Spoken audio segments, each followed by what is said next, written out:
അപ്പം വയനാട് കൽപ്പറ്റയിലുള്ള അൽഡ്രീം മന്തി ഹൗസിൽ നമുക്ക് ഇന്നൊരു സ്പെഷ്യലായിട്ടുള്ള മസാല മന്തി കഴിക്കാനാണ് വന്നിട്ടുള്ളത്. ഇപ്പം അധികം തിരക്കില്ല, വൈകുന്നേര സമയമാണ്.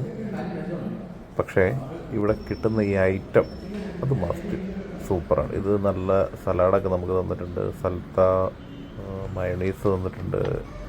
ഇത് ഒരു മുളകിൻ്റെ ഒരു സ്വീറ്റ് ആൻഡ് സ്പൈസി ഒരു ഇതാണ്, നല്ല ചൂടുവെള്ളമൊക്കെ ഉണ്ട്. ഈ ഐറ്റം മസാല മന്തി ഇത് ഒരു മസ്റ്റ് ട്രൈ ഐറ്റം തന്നെ പറയാം. നല്ല സൂപ്പറായിട്ട് നല്ല ഒരു കുറച്ചൊരു സ്വീറ്റും അങ്ങനെ നമുക്കത് ഫീൽ ചെയ്യില്ല, പക്ഷെ നല്ല ഒരു ടേസ്റ്റുള്ളൊരു ഐറ്റമാണ്. നിങ്ങൾ എന്തായാലും വന്ന് കഴിക്കേണ്ട ഒരു ഐറ്റം തന്നെയാണ്. നിങ്ങൾക്ക് കുറച്ചൊരു ചൈനീസ് ഫുഡൊക്കെ ഇഷ്ടമാണെങ്കിൽ ഇത് ഭയങ്കരമായിട്ട് ഇഷ്ടപ്പെടും. അപ്പം കൽപ്പറ്റ ബൈപ്പാസിലുള്ള അൽഡ്രീം മന്തി മസ്റ്റ് ട്രൈ ഐറ്റമാണ്.